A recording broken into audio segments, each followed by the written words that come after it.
Mana aka baraka. Yaxshiligiga haydi. Salomat bo'ling. Sog' bo'ling. Yo'q, o'g'ayni tayyor mashinani sotib yubordingmi? Ha? Elektromobil olmoqchiman. 10 mingni boshiga beraman-da, 20 mingni 3 yilda 35 ming qilib beraman. O shunda mashina общий 45 mingga tushyaptimi? Ha, ko'rasan boshqachasi pul yig'ib bo'lmayapti.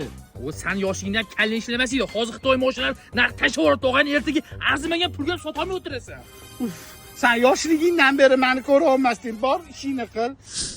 O'g'ayni Xitoy mashinasi qalay ekan? 1 yildan beri haydayapsan. Gapirma. Kredit yopaman-san, ro'zg'or qila olmayman. Ro'zg'or qilaman-san, kredit yopa olmayman. Ha, uni sotib yubor. Jonim sotardim. Kreditni qoplamaydi-da.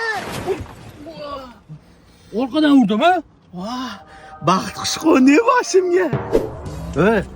Pramani aptekada olganmisan? Aka, meni aybim, mana $300 o'zingiz qildirib olasiz. Bilasan qanaqa mashina urib qo'yganingni? Qanaqa? Masla 1 yillik mashina, uni ustiga kredit. Yana 200 qo'sh. O'zimga javob bera olmayman. Mana aka, qo'yib yuboring.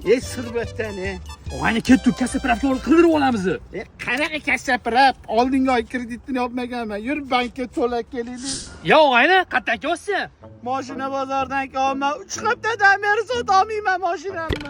Ha, men senga aytgandim, Xitoy mashinaga ishonch yo'q deb. O'zi bozor qancha qildi buni? 15 ming arzoniga so'rashdi. Sana puling bor-ku, o'zing olib qo'y-qa.